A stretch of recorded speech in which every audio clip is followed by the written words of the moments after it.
প্রিয় দর্শক, নিউট্রাল টাটা নিউজ আওয়ার এক্সট্রা অনুষ্ঠানে আজকে আপনাদের সবাইকে স্বাগত জানাচ্ছি আমি মাসুদুল হক। সহযোগিতায় রয়েছে ক্যামব্রিয়ান স্কুল অ্যান্ড কলেজ এবং আলোক হেলথ কেয়ার অ্যান্ড হাসপাতাল। আপনারা জানেন যে গতকাল ভারতের প্রধানমন্ত্রী হিসেবে শপথ নিয়েছেন নরেন্দ্র মোদী এবং এই শপথ গ্রহণ অনুষ্ঠানটি আসলে পরিণত হয়েছিল দক্ষিণ এশিয়া এবং ভারত মহাসাগরীয় অঞ্চলের রাষ্ট্র এবং সরকার প্রধানদের মিলন মেলায়। সেখানে উপস্থিত ছিলেন বাংলাদেশের প্রধানমন্ত্রী শেখ হাসিনা, শ্রীলঙ্কার প্রেসিডেন্ট রনিল বিক্রমসিঙ্ঘে, মালদ্বীপের প্রেসিডেন্ট মোহাম্মদ মুইজু, নেপালের প্রধানমন্ত্রী পুষ্প কমল দাহাল প্রচণ্ড ও ভুটানের প্রধানমন্ত্রী শেরিং টোকবে। আমরা আজকে নরেন্দ্র মোদীর এই শপথ এবং তার যে পরিকল্পনা, যে প্রতিবেশী প্রথম, এই নীতি নিয়ে আজকে আলোচনা করব। আলোচনা করার জন্য আমাদের সঙ্গে স্টুডিওতে উপস্থিত রয়েছেন আন্তর্জাতিক সম্পর্ক বিশ্লেষক অধ্যাপক ডক্টর আকমল হোসেন এবং রয়েছেন সাবেক রাষ্ট্রদূত মুন্সি ফয়েজ আহমেদ। এবং আমরা দিল্লি থেকে যুক্ত হব প্রেস ক্লাব অফ ইন্ডিয়ার সভাপতি গৌতম লাহিড়ির সঙ্গে। আপনাদের দুজনকে আজকের আলোচনা স্বাগত জানাচ্ছি। আমরা স্যার একটু দিল্লি থেকে ঘুরে আসি, তাহলে আমার আলোচনাটা অনেক সোজা হবে। গৌতম দা, আপনার কাছে আমরা যাচ্ছি যে আমরা জানি যে নরেন্দ্র মোদী সরকারের একটা পলিসি ছিল যে নেভার ফার্স্ট, অর্থাৎ প্রতিবেশী প্রথম, এবং সেই নীতির আলোকেই আমরা দেখলাম যে গতকাল তিনি যে শপথ করলেন সেখানে আসলে দক্ষিণ এশীয় নেতাদের একটা মিলন মেলায় পরিণত হয়েছিল। সব মিলিয়ে নরেন্দ্র মোদীর আগামী 5 বছরের পররাষ্ট্রনীতিটা আসলে কেমন হবে? দেখুন, প্রথম কথা ধন্যবাদ। আর দ্বিতীয় কথা হচ্ছে যে প্রধানমন্ত্রী শেখ হাসিনা সহ দক্ষিণ এশিয়ার দেশগুলির মধ্যে নেপাল, ভুটান, মালদ্বীপ, শ্রীলঙ্কার উপস্থিতিটা খুবই তাৎপর্য বহন করছে, এবং এই কারণেই যে ভারত যে প্রতিবেশী প্রথম যে পররাষ্ট্রনীতিতে যে নীতিকে গুরুত্ব দিয়ে আসছে, সেই নীতিকে আগামী 5 বছরে নরেন্দ্র মোদী গুরুত্ব দেবেন। এইটাই বোঝানোর জন্য এটার একটা প্রতীকী আপনি হয়তো চিত্র দেখেছেন, যে আপনারা হয়তো সকলেই দেখেছেন যে এই রাষ্ট্রের প্রধানমন্ত্রীরা এবং রাষ্ট্রপতিরা উপস্থিত ছিলেন। একই সঙ্গে কিন্তু উপস্থিত ছিলেন, এটাকে উল্লেখ করার মতো বিষয়, সেটা হচ্ছে যে ভারত মহাসাগরের যেগুলো দ্বীপ গুরুত্বপূর্ণ, যেগুলো সেসেলস এবং মরিশাস, আর যেটা মনে হচ্ছে যে ভারত সরকার চাইছেন এই দক্ষিণ এশিয়ার সঙ্গে এই ভারত মহাসাগরের, অর্থাৎ বঙ্গোপসাগর থেকে ভারত মহাসাগর পর্যন্ত একটা কানেক্টিভিটি তৈরি করা, যেটা ভারত ইতিমধ্যেই ইরানের চাবাহারের সঙ্গে করেছে, যেটা আমেরিকার ভ্রুকুটি উপেক্ষা করেই। আমেরিকা চায়নি যে ইরানের সঙ্গে এই সম্পর্কটা ভারত করুক, কিন্তু ভারত সেটা গুরুত্ব দেয়নি। ভারতের নিজস্ব স্বার্থে, জাতীয় স্বার্থে সেটা করেছেন এবং করছেন। একইভাবে আরো বৃহত্তর, আমরা এতদিন কানেক্টিভিটি বলতে জানতাম যে রেল কানেক্টিভিটি, সড়ক কানেক্টিভিটি বা এয়ার কানেক্টিভিটি, কিন্তু আমরা প্রথম একটা বড় আকারে দেখতে পারবো, যেটার একটা বিস্তৃত রূপরেখা হয়তো আগামী দিনে ঘোষিত হতে পারে। সেটা হচ্ছে বাংলাদেশের চট্টগ্রাম বা মংলা বন্দরকে কেন্দ্র করে যে একটা কোনো কানেক্টিভিটি সুদূর দক্ষিণ ভারত মহাসাগর পর্যন্ত করা যায় কিনা। তাহলে ভারত এবং বাংলাদেশ বিশেষ করে এই দুটি দেশই উপকৃত হবে। উপকৃত হবে শুধু বাণিজ্যিক দিক থেকে নয়, উপকৃত হবে রাজস্ব আদায়ের ক্ষেত্রে, উপকৃত হবে কর্মসংস্থানের ক্ষেত্রে। ফলে নরেন্দ্র মোদীর এই যে আমন্ত্রণটা নিছক একটা আমন্ত্রণ নয়, এর নেপথ্যে একটা সার্বিক কূটনীতির একটা আপনি বলবো প্রয়াস হয়তো লক্ষ্য করেছেন, যে কারণে গভীর রাতে প্রধানমন্ত্রী শেখ হাসিনার সঙ্গে একান্তে বৈঠক করেছেন। যে আলোচনাটা রূপরেখা হয়তো তৈরি হয়েছে, আগামী দিনে হয়তো সেটা আরো বেশি প্রস্ফুটিত হবে, যেটা এখন এই স্বল্প সময়ের মধ্যে করা যায়নি। কিন্তু নিঃসন্দেহে শেখ হাসিনা এ ব্যাপারে অত্যন্ত সন্তুষ্ট যে আলোচনা হয়েছে, কারণ সেটা পররাষ্ট্রমন্ত্রী নিজেই বলেছেন যে ভারত নিকটতম প্রতিবেশী হিসাবে ভারত বাংলাদেশের যে বন্ধুত্ব, সেটা আন্তর্জাতিক মঞ্চে একটা মডেল হিসেবে উপস্থাপিত করা হয়, যেখানে দীর্ঘদিনের অমীমাংসিত বিষয়গুলি আলোচনার টেবিলে মীমাংসা করা যায়।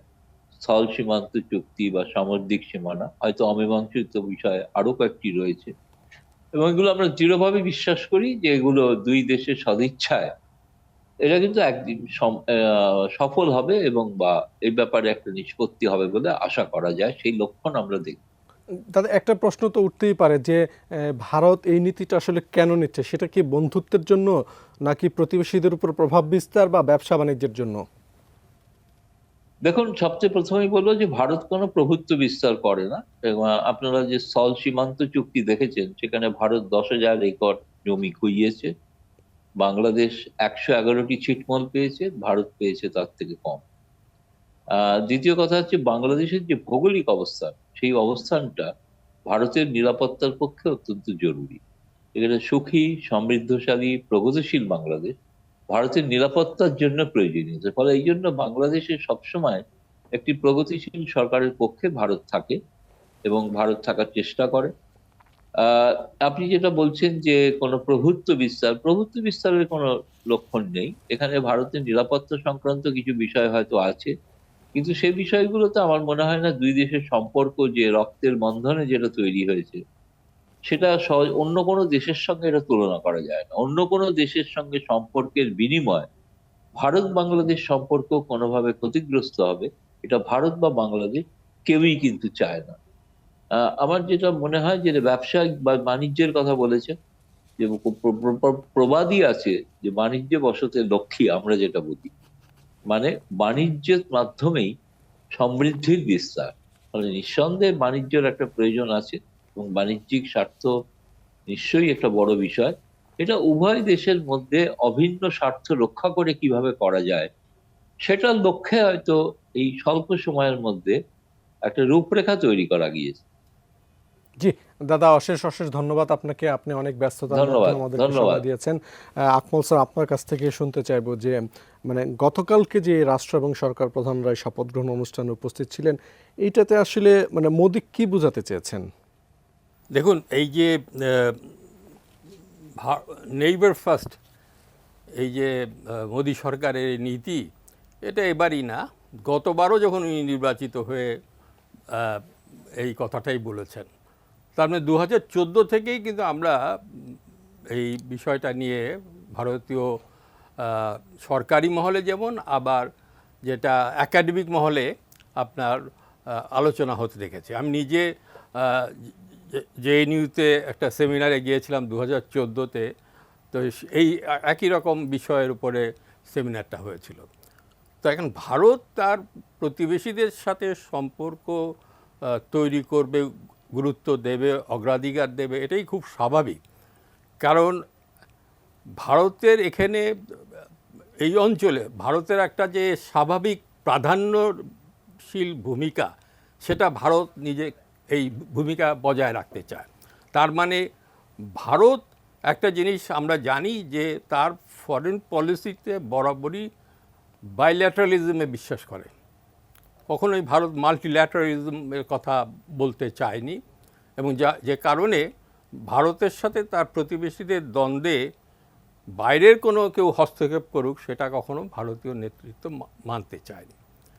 তার মানে এটা আমি আবারও বলবো যে ভারত এই অঞ্চলে অন্য অন্য রাষ্ট্র যারা, তাদের সাথে এমন একটা সম্পর্ক স্থাপন করতে চায় যে সম্পর্কের মাধ্যমে ভারতের যে একটা একাধিপত্য বা প্রিমিনেন্ট পাওয়ার হিসেবে ভারতের যে ভূমিকা, সেটা যাতে বজায় থাকে। একমাত্র বাধা এই অঞ্চলে সেটা হচ্ছে পাকিস্তান। আমরা দেখলাম যে ভারতের এই গতকালের যে অনুষ্ঠানে আমরা দক্ষিণ এশিয়ার অনেক রাষ্ট্রপ্রধান, সরকার প্রধানকে দেখেছি, ভারত মহাসাগরের দুটো দেশের সরকার প্রধানকে দেখেছি, কিন্তু দক্ষিণ এশিয়ার আরেকটি গুরুত্বপূর্ণ রাষ্ট্র, যেটা ভারতের সাথে এখন একটা মানে বৈরী সম্পর্ক চলছে, মানে তাদের মধ্যে একটা এনিমিটি রয়েছে, সেই রাষ্ট্র থেকে কাউকে ডাকা হয়নি।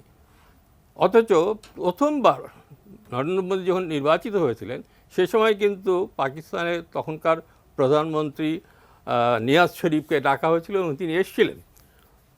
কিন্তু এর মধ্যে এই গত কয়েক বছর বা আপনি বলতে পারেন এই প্রায় এক দশক ধরে পাকিস্তানের সাথে তার সম্পর্কের যে তিক্ততা, সেই তিক্ততা এমন পর্যায়ে গেছে যে কারণে আমরা সার্কের মতো যে সহযোগিতা সংস্থা, সেটাকেও আমরা দেখছি অকার্যকর হয়ে আছে।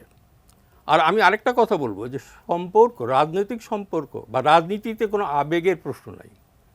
আমাদের বন্ধুত্বের মধ্যে ইতিহাস আছে, অমুক আছে, এই সমস্ত কথা ঠিকই আছে, কিন্তু পররাষ্ট্রনীতি সবসময় জাতীয় স্বার্থ দ্বারা আপনার পরিচালিত হয়। তো ভারতের জাতীয় স্বার্থের বিরোধী কোনো সম্পর্ক বাংলাদেশের সাথে সে করবে না। এবং যে কারণে এই যে আমরা জানি যে এই যে কানেক্টিভিটির কথাটা এই সাংবাদিক মিস্টার কি নাম আমি ভুলে গেলাম ওনার নামটা, গৌতম লাহিড়ী, হ্যাঁ উনি মিস্টার লাহিড়ী বললেন, এটা তো যে বাংলাদেশের সাথে ভারতের গত কয়েক ধরুন এই বিজেপির আগের থেকেই বাংলাদেশের সাথে যে কানেক্টিভিটির কথা বলা হচ্ছে, তার মধ্যে একটা ছিল যে ট্রানজিট, বাংলাদেশের ভিতর দিয়ে ভারতের উত্তর পূর্বাঞ্চলীয় যে রাষ্ট্রগুলোর সাথে ভারতের যে মেইনল্যান্ড, তার একটা ট্রানজিট রুট হিসেবে বাংলাদেশকে তারা ব্যবহার করতে চেয়েছিল। এবং সেটা আস্তে আস্তে কিন্তু বাস্তবায়িত হয়েছে। যদিও প্রাথমিকভাবে ট্রানজিট নিয়ে আমাদের দেশে অভ্যন্তরীণভাবে সন্দেহ ছিল বা বিরোধিতা ছিল, কিন্তু ওভার দ্য ইয়ার্স আমরা দেখছি যে ভারত সেই ট্রানজিট পেয়েছে। আমাদের আমাদের যে নদীবন্দর, ভারতীয় জাহাজ এসে নদীবন্দর আপনার তার পণ্য নামিয়ে ভারতের মাটিতে গেছে, সেই জন্য বিশেষভাবে আমার ওই নদী একটি নদীকে বাদ দিয়ে মানে রাস্তা তৈরি করতে হয়েছিল। ভারী পণ্য নিয়ে ত্রিপুরা পালাটানা যে পাওয়ার প্রজেক্ট, তার জন্য নিতে হয়েছিল। এবং এই যে মানে আপনার আমাদের ওই সময় থেকে যে শুরু হয়েছে ট্রানজিটটা, তারা এখন আরও চট্টগ্রাম বন্দরের সুবিধা নিতে চাচ্ছে, যে কারণে আপনার পার্বত্য চট্টগ্রামে আমাদের ওখান দিয়ে একটা ভারত বাংলাদেশ এই রামগড়ের ওখানে একটা ব্রিজ করা হয়েছে ফেনী নদীর উপরে। তো ফলে এই যে ভারতীয় স্বার্থ যে তার পণ্য পরিবহনের জন্য বাংলাদেশের মাটি ব্যবহার করা বা বাংলাদেশের জলপথ বা বাংলাদেশের রেলপথ ব্যবহার করা, এখানে তো কোনো মানে আবেগ দিয়ে বিচার করতে পারবে না, এটা একদমই স্বার্থ।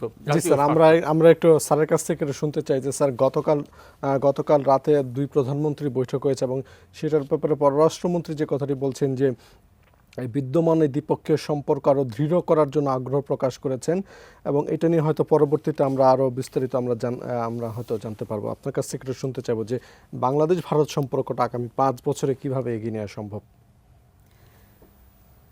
এই সম্পর্ক, বাংলাদেশ ভারত সম্পর্ক তো একটা ধারাবাহিকতায় এগিয়ে এসছে, এবং যেহেতু দুই দেশেই মোটামুটি রাজনৈতিক নেতৃত্ব অপরিবর্তিত রয়েছে অনেক দিন ধরে, সুতরাং সেই সম্পর্কটাও সুন্দর করে গড়ে উঠেছে এবং বিভিন্ন বিষয় নিয়ে আমাদের সহযোগিতা একটা ভালো গতিতে চলছে। সুতরাং সেটার ধারাবাহিকতা থাকবে, সেইভাবে এগিয়ে যাবে, এটাই তো আমরা সবাই আশা করছি। এবং বরং আমরা মনে করছি যে এই মেয়াদে হয়তোবা আরও বেশি এই দুই দেশের সম্পর্কটাকে আরও ঘনিষ্ঠ করবার সুযোগ তৈরি হবে। তার অনেকগুলো কারণ আছে। একটা বড় কারণ যেটা হচ্ছে যে ভারতের একটা আঞ্চলিক এবং বৈশ্বিক পরিমণ্ডলে নেতৃত্বের একটা দাবি এবং আকাঙ্ক্ষা আছে।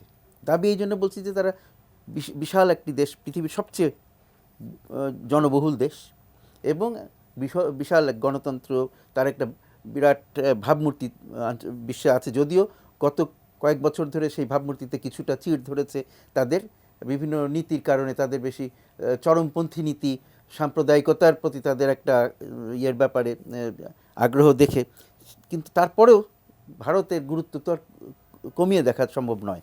তো সেই কারণে ভারতের একটা দাবি আছে, কিন্তু সেই দাবিটাকে স্ট্যাবলিশ করতে হলে, প্রতিষ্ঠা করতে হলে তাকে প্রমাণ করতে হবে যে সে নেতৃত্বের যোগ্য, নেতৃত্ব দিতে পারে, নেতৃত্ব দেওয়ার তার সক্ষমতা আছে। সেই জিনিসটা প্রমাণ করবে কিভাবে? সেইখানেই হচ্ছে এই যে নেইবারহুড ফার্স্ট পলিসি, কিন্তু সেখান থেকে এসেছে। নেইবারহুড ফার্স্ট পলিসি আজকের নয়, নেইবারহুড ফার্স্ট পলিসি আগেও যখন বিজেপি সরকার ছিল, জোট সরকার ছিল, তখনও কিন্তু নেইবারহুড ফার্স্ট পলিসি ছিল। এছাড়া আরেকটা জিনিস ছিল গুজরাল ডকট্রিন। এগুলো সবই কিন্তু মূলত নেইবারদের সাথে সম্পর্কটাকে গুরুত্ব দেওয়া, উন্নত করা, এইটার উপরে জোর দেওয়া ছিল। এবং যে এই সব কিছুর মধ্যে একটা খুব গুরুত্বপূর্ণ নীতি ছিল, সেটা ছিল নন রেসিপ্রোসিটি। যখনই নেইবারহুড ফার্স্ট পলিসি বলা হয়, গুজরাল ডক্ট্রিনের কথা বলা হয়, তখন এই কথাটা কিন্তু মনে আসে। তারা নন রেসিপ্রোসিটির কথা পরিষ্কারভাবে উচ্চারণ করেছে বিভিন্ন সময়। এবং সেটার অর্থ কি, যে আমরা দিব, যা পাবো তার চেয়ে বেশি আমরা দেব। এইটা হলো তাদের নন রেসিপ্রোসিটির ব্যাখ্যা ছিল। কিন্তু অ্যাকচুয়াল যখন আমরা দেখি, সেখানে এই যে যেমন বাংলাদেশের কাছ থেকে তারা যা যা চেয়েছে, যা যা তাদের প্রয়োজন, সেগুলো কিন্তু পাচ্ছে তারা। সবই তারা একটা একটা করে, যেটা একটু আগে আকমল স্যার বলছিলেন যে ট্রান্সশিপমেন্ট, কী বলে, ট্রানজিট ইত্যাদি নিয়ে আমাদের একসময় শঙ্কা ছিল, কিন্তু সেটাও তো আমরা তাদেরকে দিয়েছি। তারপরে তাদের যে উত্তর পূর্বে যে বিভিন্ন রকমের কী বলা যায়, জঙ্গিবাদী বা বিদ্রোহী যে বিচ্ছিন্নতাবাদী ইয়েগুলো ছিল, সেগুলো আমরা তাদেরকে কোনো সুযোগ করে দেইনি। তা সেই কারণে সেইগুলোকে তারা দমন করতে সক্ষম হয়েছে। তো তাদের নিরাপত্তার জন্য বাংলাদেশ একটা গুরুত্বপূর্ণ ভূমিকা পালন করেছে, তাদের চাহিদা অনুযায়ী সব কিছু এগুলোতে সাহায্য করেছে। কিন্তু আমাদের দেশের মানুষের পারসেপশন, এবং এটা আমার মনে হয় যে সবাই স্বীকার করে, ভারতের লোকজন, ভারতের মিডিয়াও স্বীকার করে, যে বাংলাদেশের চাহিদা অনুযায়ী এখন পর্যন্ত তারা সব কিছু দিতে সক্ষম হয় নাই। যেমন আমাদের পানির শেয়ার এখন পর্যন্ত তারা দিতে পারে নাই, আমাদের সীমান্তে লোক মেরে ফেলছে প্রতিনিয়ত, যদিও বারবার তারা কমিট করছে, অঙ্গীকার করছে যে এটা শূন্যে নামিয়ে আনবে, কিন্তু শূন্যের কাছাকাছিও নামিয়ে আনতে পারছে না। তো এইগুলো তো আছে। আর তাছাড়া আমাদের যে ব্যবসা বাণিজ্য, সেখানে বাংলাদেশ থেকে যেসব রপ্তানি হয়, সেগুলোর উপরে তারা বিভিন্ন রকমের নন ট্যারিফ ব্যারিয়ার্স তৈরি করছে। তো এই সমস্ত কিছু নিয়ে ক্ষোভ তো আছে। সেই ক্ষোভ দূর করবার জন্য কি করবে? কিন্তু তারপরেও এই যে নেইবারহুড ফার্স্ট পলিসিতে বাংলাদেশকে তারা পৃথিবীর কাছে, বাংলাদেশের সাথে তাদের সম্পর্কটাকে একটা দৃষ্টান্ত হিসেবে তুলে ধরে। তার মানে এটা সবচেয়ে ভালো অবস্থানে আছে, তারপরেও এত সব সমস্যা আছে। আর অন্যান্য যে তাদের নেইবার্স আছেন, তাদের সবার সাথেই প্রায় নানান রকমের সমস্যা আছে। আর তাছাড়া এই যে কেবল ইলেকশনের পরে শপথ গ্রহণ অনুষ্ঠানে যে দাওয়াতের ব্যাপারটা, এখানেও যদি সত্যি সত্যি আসুক না আসুক, পাকিস্তানকে দাওয়াত করলে কি এত বড় অনাসৃষ্টি হয়ে যেত? পাকিস্তানকে যদি নিমন্ত্রণ করা হতো, আফগানিস্তানকে যদি নিমন্ত্রণ করা হতো, কোথা থেকে সেশেলস আর ইয়ের থেকে, মরিশাস থেকে লোকজন নিমন্ত্রণ করছে, খুব ভালো। কিন্তু এদেরকে নিমন্ত্রণ না করাটা, এটা এক ধরনের কি বলা যায়, খুব স্পষ্টভাবে যে এই দুটো দেশকে আমরা বন্ধু হিসেবে দেখতে চাই না বা দেখতে পাচ্ছি না। এই মেসেজটা দিয়ে তো লাভ নেই। বন্ধুত্বের মেসেজটা দাও, তারপরে বন্ধুত্বের চেষ্টা করো, সেটা না, তাহলে তো নেতৃত্ব আসবে। তারা যে নেতৃত্ব দিতে পারবে সেটা প্রমাণ করবার এটা একটা বড় সুযোগ ছিল আরেকটি। আর তাছাড়া সব বন্ধুদের, সব কি বলে, প্রতিবেশীদের সাথে সম্পর্ক যদি সত্যি সত্যি তারা উন্নয়ন করতে পারে এবং সবাইকে সাথে নিয়ে এগিয়ে যেতে পারে, এখন যাদের সাথে অন্তত আছে সেগুলো সাথে নিয়ে যদি এগিয়ে যেতে পারে, সবার মঙ্গলে যদি কাজ করে তারা, তাহলেই না তাদের নেতৃত্ব প্রমাণিত হবে। এখানে এই যে সার্কের কথা একটু উঠলো বোধহয়, কিন্তু সার্ক কিন্তু ভারতের জন্য একটা বড় সুযোগ ছিল। সে যে নেতৃত্ব দিতে চায়, সার্কে নেতৃত্ব প্রতিষ্ঠা করে, নিজের নেতৃত্বটাকে সুন্দরভাবে প্রতিষ্ঠা করে, তাহলেই তো সে প্রমাণ করতে পারতো যে সে নেতৃত্বের যোগ্যতা আছে তার। সেই জিনিসটা তারা ব্যর্থ হয়েছে, এবং বারবার সেই ব্যর্থতা তারা নিজেরাই সেই ব্যর্থতার দিকে সবার দৃষ্টি আকর্ষণ করছে। সেখান থেকে বের হয়ে আসার চেষ্টা তো তাদেরকে আমরা করতে দেখি না। সুতরাং এখন যদি তারা সেই ব্যাপারে গুরুত্বের সাথে চিন্তা করে, তাহলে সেই সব ভুলগুলোকে আবার শুধরানোর চেষ্টা করবে বলে আমি মনে করি, এবং তার ফলে প্রতিবেশীদের সাথে তার সম্পর্ক আরও ভালো হবে আগামী 5 বছরে। জি স্যার, আমরা একটা ব্রেকে যাচ্ছি। প্রিয় দর্শক, আমরা একটা বিজ্ঞাপন বিরতিতে যাচ্ছি। বিরতির পর ফিরে আসছে আমাদের অনুষ্ঠানে।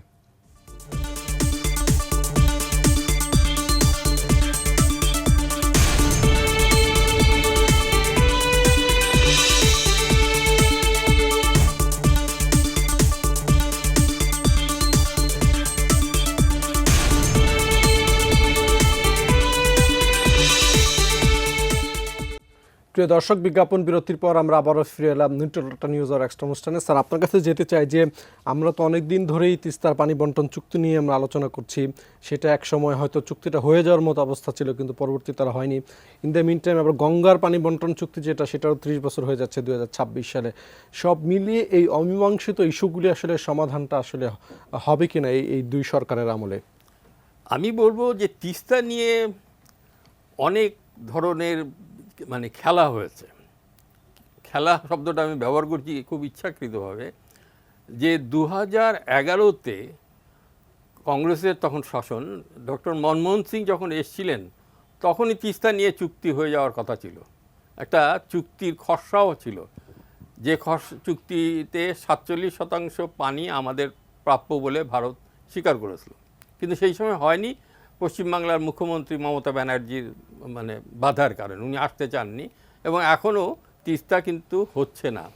অথচ আপনি দেখবেন এই 2014 থেকে মনমোহন এই নরেন্দ্র মোদী নির্বাচিত হওয়ার পর আমাদের দুই রাষ্ট্রের মধ্যে সরকারি পর্যায়ে যে মানে হাই লেভেল যে সফর হয়েছে, অর্থাৎ দুই প্রধানমন্ত্রী যখনই অপরের দেশে গেছেন, সেই সফর শেষে যে জয়েন্ট কমিউনিকে বা এই ধরনের ডকুমেন্ট আমরা দেখতে পেয়েছি, সব জায়গায় আপনার তিস্তা পানি বন্টনের সমস্যার সমাধান করা হবে বলে করা হয়েছে, আশ্বাস দেওয়া হয়েছে, মানে এটা লিখিতভাবে। এমনকি নরেন্দ্র মোদী যখন দ্বিতীয়বার নির্বাচিত হলেন তখন এমন কথা আমরা শুনেছি, ভারত বলছে যে নরেন্দ্র মোদীর মেয়াদ থাকার মধ্যে এই মেয়াদেই তিস্তা নিয়ে চুক্তি করা হবে, কিন্তু তিস্তা নিয়ে এখনও কোনো চুক্তি করা হয়নি। তার মানে নদী শুধু তিস্তা না, আমরা 54টা গঙ্গাতে আমরা দেখলাম একটা চুক্তি হয়েছে, কিন্তু আমাদের যে আরও নদীগুলো আছে সেই নদীগুলো নিয়ে তো আমরা কোনো ধরনের কথাও বলছি না। জয়েন্ট রিভার্স কমিশন যেখানে এই সংস্থার 72 সালে গঠন করা হয়েছিল এই নদীগুলো নিয়েই তো কথাবার্তা বলার জন্য, তো এই পর্যন্ত আমরা শুধু গঙ্গা নিয়েই চুক্তি করেছি, তিস্তা নিয়ে পারিনি। অথচ আমরা আবার ভারতকে ফেনী নদী থেকে কিছু পানি দেওয়ার একটা চুক্তি আমাদের ভারতের সাথে আমরা করেছি। তো ফলে এই আমি সবসময় বলি যে ভারতের সাথে আমাদের সমস্যার বা আপনি বলতে পারেন দ্বন্দ্বের মধ্যে প্রধান দ্বন্দ্বটাই হচ্ছে নদীর পানি ভাগাভাগি। আজ যদি আমরা মানে ন্যায্যতার ভিত্তিতে এই নদীগুলোর পানি ভাগাভাগি করতে পারতাম, তাহলে তো আমার মনে হয় ভারতের ব্যাপারে বাংলাদেশের জনগণের ভেতরে কোনো ধরনের ওই রকম প্রশ্ন থাকতো না। কেননা পানির অভাবে আপনি তিস্তা অঞ্চলের মানুষ চাষ করতে পারে না এই শুকনোর সময়। আমরা যখন দেখতাম যে যখন কোনো গঙ্গা চুক্তি ছিল না, তখন এই রাজশাহী ওই অঞ্চলে, গড়াই অঞ্চলে, কুষ্টিয়া এই সমস্ত অঞ্চলে পানির অভাব, শুকনা দুপাশ মানে নদী শুকিয়ে যেত। তো সুতরাং পানি নিয়ে আমাদের এই যে দুই দেশের সহযোগিতা সেটা হচ্ছে না, শুধুমাত্র ভারত আমাদের এই ব্যাপারে কোনো করছেন না। ভারতের কেন্দ্রীয় সরকার বলে যে আমরা পশ্চিমবাংলাকে যদি মানাতে না পারি তাহলে তিস্তা নিয়ে কোনো চুক্তি করতে পারবো না। কিন্তু স্যার এবার কি পশ্চিমবাংলা মানবে কি না? না, আমি বলছি আপনাকে, যখন গ্যাঞ্জেস ওয়াটার ট্রিটি হলো 96 সালে, তখন আপনার পশ্চিমবাংলায় সরকারের ছিল জ্যোতি বসু ছিলেন এবং জ্যোতি বসু তখন মুখ্যমন্ত্রী। তখনও ওনাদের তরফ থেকে এক ধরনের ছিল যে এটা ঠিক হবে কিনা, কিন্তু পরবর্তীকালে জ্যোতি বসু মেনে নিলেন, একটা লিড রোল প্লে করেছিলেন এবং যার ফলে ওই চুক্তি স্বাক্ষর হয়েছিল। ফলে কেন্দ্র যদি মনে করে যে আমরা পারবো না, রাজ্যর এটা কাজ, তাহলে কিন্তু এটা ঠিক না। জি স্যার, আপনার কাছে আসবো। স্যার, আমরা আরেকটা বিজ্ঞাপন বিরতিতে যাচ্ছি। প্রিয় দর্শক, আমরা বিজ্ঞাপন বিরতিতে যাচ্ছি, বিরতির পর ফিরে আসছি আমাদের অনুষ্ঠানে।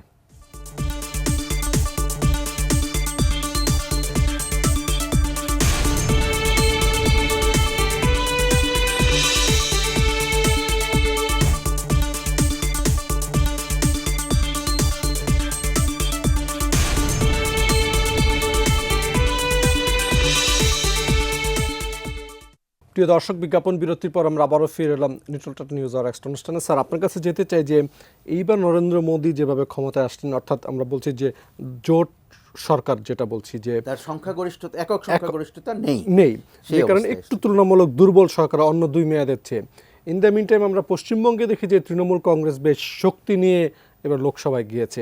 সেই ক্ষেত্রে গত দুইবার যেভাবে বলা হচ্ছিল যে পশ্চিমবঙ্গ চাচ্ছে না, তিস্তার পানি বন্টন চুক্তি করা যাচ্ছে না, এখন আসলে কিভাবে করা সম্ভব? এটা ঠিক ওইভাবে দেখাটা ঠিক নয়। যে না মমতা ব্যানার্জির শক্তি বাড়লে তিস্তা কঠিন হয়ে যাবে, এটা আমি মনে করি না। আমাদের যেটা করতে হবে, যে আমি মনে করি যে যেমন কেন্দ্রের সাথে আমাদের যে কথাবার্তা বলার সুযোগ আছে, এবারে নতুন করে আরও সুযোগ তৈরি হয়েছে, যেহেতু ওই যে একটা কথা আকমল স্যার একটু আগে বললেন না, যে তারা বলেছিল যে সরকারের মেয়াদের মধ্যে এই চুক্তি হবে, তো এই কথাটা নিয়ে তাদের কাছে আমরা আবার বলতে পারি যে তোমরা তো বলেছিলে, কই সেই চুক্তি তো হলো না, এখনও সুযোগ আছে, আমরা দুজনই এখনও ক্ষমতায় আছি, আসো আমরা চুক্তিটা করি, সেটা তাদেরকে মনে করিয়ে দেওয়া সুযোগ আছে, 1 নম্বর। 2 নম্বর হলো তারা এবারে এই যে কয়েকদিন আগে যখন ভারতের পররাষ্ট্র সচিব এখানে এসেছিলেন, মাননীয় প্রধানমন্ত্রীকে নিমন্ত্রণ করে গেলেন ইলেকশনের মাঝামাঝি জায়গায়, তখন তিনি আমাদের পররাষ্ট্রমন্ত্রীর কাছে বলেছিলেন যে ভারতও আমাদের যে তিস্তা প্রকল্প আছে, বহুমুখী তিস্তা প্রকল্প যেটা আমাদের আছে, সেটাতে তারা বিনিয়োগ করতে আগ্রহী। এইটাতে অনেকেই আমরা মনে করি যে এই কথা এখন আগ্রহ প্রকাশ করা, এটা তো আমাদের এই প্রজেক্টটা খুব নতুন না, অনেক দিন ধরে আমরা এটা নিয়ে আলাপ আলোচনা করছি, এবং এর মধ্যে আমরা চীনের সাথে আলাপ করেছি যে তারা আমাদেরকে সাহায্য করতে পারে কিনা। এখন ভারত এখানে আগ্রহ দেখাচ্ছে, অনেকেই মনে করেন যে এই আগ্রহ দেখানোর উদ্দেশ্য হলো এই যে আমাদের প্রজেক্টটা যে চিন্তা, সেই চিন্তাটাকে পিছিয়ে দেওয়ার জন্যে। তারা নিজেদের সত্যি সত্যি সাহায্য করতে চায় কিনা সেটা নিয়ে সন্দেহ আছে। তো সেই জিনিসটা আমরা তাদের কাছে জিজ্ঞেস করতে পারি যে তোমরা যে আগ্রহ দেখিয়েছো তিস্তার প্রকল্প আমাদের যেটা আছে বহুমুখী প্রকল্প, সেটা বিনিয়োগ করতে, তো সেখানে একটা বড় প্রশ্ন হলো, তোমরা যদি উপর থেকে আমাদেরকে পানি দাও, যে চুক্তি অনুযায়ী, যে চুক্তিটা আমরা প্রায় সই করে ফেলেছিলাম, সেটা যদি এখন স্বাক্ষর করে পানি দাও, তারপরে চুক্তিটা তখন এলে আমাদের প্রকল্পটা একটা বিশেষ রূপ ধারণ করবে, কারণ তখন পানির অবস্থানটা তো পরিবর্তন হয়ে যাবে। আর যদি তোমরা পানি না দাও, যেটা এখন পর্যন্ত করে আসছো, তাহলে আমাদের এই প্রকল্পটা অন্যরকম হবে। তখন আমাদের যে বৃষ্টির পানি এবং সারা বছরের যে পানি আছে, বা বর্ষার মৌসুমে তোমরা যে পানি ছেড়ে দাও, সেটাকে আমরা ধরে রাখার ব্যবস্থা করতে পারি কিনা, সেই চিন্তা করব আমরা। তো সেইখানে তোমাদের অবস্থান আগে পরিষ্কার করো, তোমরা হয় আমাকে পানি দেওয়ার সিদ্ধান্ত নাও, নাহলে পরিষ্কার করে বলে দাও যে না, পানি দিব না, তাহলে আমরা সেই অনুযায়ী আমরা ব্যবস্থা গ্রহণ করব। এই জিনিসটা তাদেরকে আমরা বলে তাদেরকে একটা চাপে ফেলতে পারি। কিন্তু এর ফলে যে আমাদের এই তিস্তা বহুমুখী প্রকল্প কাজটি দ্রুততর হবে, এটা মনে করার কোনো কারণে এই কাজটি কিছুটা পিছিয়ে যাওয়ার সম্ভাবনাই আমি দেখতে পাই। তারপরেও আমি মনে করি যে আমাদের পররাষ্ট্রমন্ত্রী এই কথা বলার পরে, এইটা প্রকাশ করার পরে বলেছিলেন যে আমি তাকে বলেছি যে এই বহুমুখী তিস্তার যে প্রকল্পের কথা আমরা বলছি, এটা আমাদের দেশের স্বার্থে আমাদের প্রয়োজন অনুযায়ী করতে হবে, সেটা যেই করুক, ভারতই করুক বা চীন করুক, আমাদের প্রয়োজন অনুযায়ী করতে হবে। তো এই কথাটি বলা হয়েছে। সুতরাং এইটা একটা নতুন অবস্থান তৈরি হয়েছে, সেটার ভিত্তিতে আমরা আমাদের বন্ধু ভারতের উপরে একটা চাপ সৃষ্টি করতে পারি। আর যারা বন্ধু মনে করে আমাকে, এবং আমরাও যাকে বন্ধু মনে করি, তারা নিশ্চয়ই আমাদের স্বার্থের বিরুদ্ধে যেতে আমাদেরকে বাধ্য করবে না। তো সুতরাং সেই জন্য আমি মনে করি যে এটা ওইরকম দেখার কারণ নাই যে না, এখন মোদী সরকারের শক্তি কিছুটা কম আর মমতা ব্যানার্জির শক্তি বেশি, সুতরাং তিস্তা বোধহয় আরও পিছিয়ে গেল।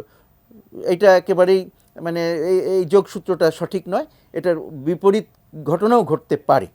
এবং সেখানে একটা জিনিস আমাদের করা উচিত, যেভাবেই হোক মমতা ব্যানার্জির সাথেও আমাদের যোগাযোগ রাখতে হবে। ওই যে মনে করা যে না, কেন্দ্রের সাথে যেহেতু এটা হচ্ছে, সুতরাং তার সাথে যোগাযোগ করা যাবে না, এটা আমি মনে করি যে এই ধরনের কোনো প্রোটোকল যেটা অনেকে বলে, সেটার মধ্যে থাকার মতন অবস্থান তো নয়, কারণ এটা তো আমাদের একটা ব্যাপার, স্বার্থের ব্যাপার। আরেকটি বিষয় এখানে খুব গুরুত্বপূর্ণ মনে করি, যে এই আলোচনাগুলোর সাথে সাথে অনেক দিন ধরে দুটো জিনিসের আলোচনা হচ্ছে দুই দেশের মধ্যেই। একটা হলো যে সমস্ত নদী, কমন রিভার্স নিয়ে একটা আমব্রেলা এগ্রিমেন্টের কথা, যে সবগুলোর জন্য একটা নীতি নির্ধারণ করা, কিন্তু সেটাও আমরা কিন্তু খুব বেশি আগাই নেই, সেটার দিকে আমরা চেষ্টা করতে পারি, 1 নম্বর। 2 নম্বর হচ্ছে আরেকটা বলা হচ্ছে যে বিভিন্ন যে কমন রিভার্স আছে, সেগুলো বেসিন ওয়াইড অ্যারেঞ্জমেন্টস ব্যাপারে আলাপ আলোচনা করা, সেটা তো করাই যেতে পারে, এবং সেটা করলে ভালো হতে পারে, সেই দিকে আমরা আগাইতে পারি। আরেকটি বিষয় আছে যে ভারতের বিভিন্ন প্রদেশের মধ্যে কমন রিভার্স আছে, এক প্রদেশ থেকে আরেক প্রদেশে যায়, এবং সেগুলো নিয়ে তাদের মধ্যে বড় বড় ঝগড়া বিবাদ ছিল। এখন কিন্তু সেই ঝগড়া বিবাদগুলো অনেক কমে এসছে, এবং এইগুলো নিরসনের জন্য তারা কেন্দ্রীয় একটা আইন আছে তাদের, এইগুলো নিয়ন্ত্রণ করার জন্য। তো সেই আইনে কি বিষয় আছে, সেইগুলো কি আমাদের কোনো কাজে লাগতে পারে, এইগুলো বিষয়ে আমাদের কিছু হোমওয়ার্ক করার প্রয়োজন আছে বলে মনে করি, 1 নম্বর। আর যে আমাদের অ্যাকচুয়ালি নদীর অবস্থানগুলো, নদীতে কতটুকু পানি আছে, কখন কতটুকু পানি পাওয়া যেতে পারে, উজানে ভারত কোথায় কোথায় কী বাদ দিয়েছে, সেগুলোর তথ্য উপাত্ত কি আমরা সব জোগাড় করেছি, সেইগুলোর ব্যাপারেও আমাদেরকে আরেকটু সতর্ক হতে হবে, সচেতন হতে হবে। আর যে আপনি গঙ্গা চুক্তির কথা বললেন, যে গঙ্গা চুক্তি নবায়নের সময় প্রায় এসে গেল, আচ্ছা মাত্র 2 বছর আছে, এই সময় তো আর আমরা নতুন কিছু চেয়ে বা তারাও নতুন কিছু আমাদেরকে করতে বললে আমাদের মনে হয় সেই পথে হাঁটা উচিত না। আমাদের উচিত যে এখন যেখানে আছে চুক্তিটা সেইভাবে নবায়ন হোক একটা বিশেষ সময়ের জন্য, এবং তারপরে ইমিডিয়েটলি আমাদের দুই পক্ষেরই কাজ করা উচিত, আমাদের বিশেষ করে আমাদের পক্ষ থেকে, যে ভবিষ্যতে এখন তো প্রতিদিনই তো আর অবস্থান একরকম থাকে না, পরিবর্তন হয়, সেই পরিবর্তিত পরিস্থিতির জন্য আমাদের নতুন কোনো কিছু করার ব্যাপার আছে কিনা, চাহিদা আছে কিনা, সেইগুলোকে প্রপার হোমওয়ার্ক করে যথেষ্ট কাজ করে রিসার্চ গবেষণা করে নতুন দাবি দেওয়া যদি কিছু থাকে সেগুলো তৈরি করতে হবে। না হলে কিন্তু আমরা নতুন দাবি দেওয়া আনলে বরং নিজেদেরকে বিপদে ফেলবো আমরা। জি স্যার, স্যার আমরা একটা ব্রেকে যাচ্ছি। প্রিয় দর্শক, আমরা একটা বিজ্ঞাপন বিরতিতে যাচ্ছি, বিরতির পর ফিরে আসছি আমাদের অনুষ্ঠানে।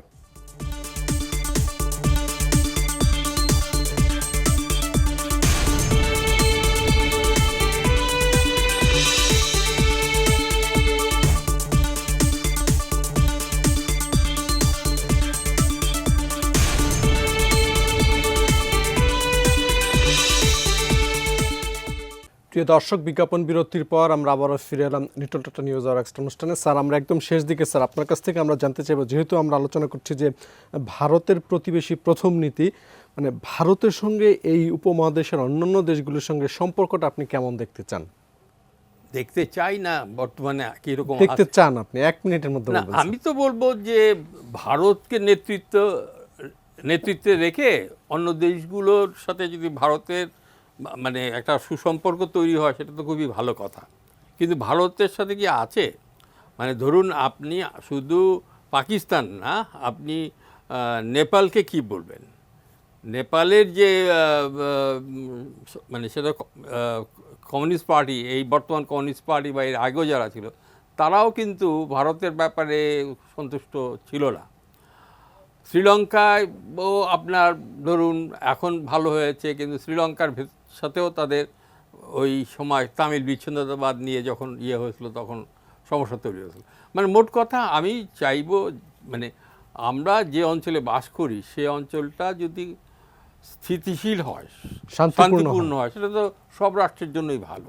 কিন্তু ভূমিকাটা এই ব্যাপারে ভারতকে নিতে হবে, নেতৃত্বটা ভারতকে নিতে হবে। জি স্যার, আপনার কাছ থেকে স্যার একই প্রশ্ন আমাদের কাছে, যে এই বিষয়ে তো আমরা আগেও বেশ কিছুটা আলাপ করেছি যে ভারতের নেতৃত্বের যে আকাঙ্ক্ষা, সেটার জন্যই তাকে, সেইটা যদি তারা চরিতার্থ করতে চায় তাহলে প্রতিবেশীদের সাথে তার সম্পর্ককে ভালো করতে হবে, যেটা এখন নাই। তো সুতরাং সেই চেষ্টাটা তাদের করতে হবে, এবং কোনো বেছে বেছে প্রতিবেশী ঠিক করা এটাও কিন্তু খুব ভালো লক্ষণ নয়। তাকে সব প্রতিবেশীকেই সাথে নিয়ে আগাতে হবে, নইলে এই সমস্যাগুলো তো থেকে যাবে। ভারত পাকিস্তানের যে দ্বন্দ্ব, বিরোধিতা, সেই জন্যে আমরা সার্ক নিয়ে আগাতে পারছি না, এটা তো একটা বড় সমস্যা নয় কি? তো সুতরাং সেটাকে নিষ্পত্তি করতে হবে। সেই চেষ্টাটা কোথায়?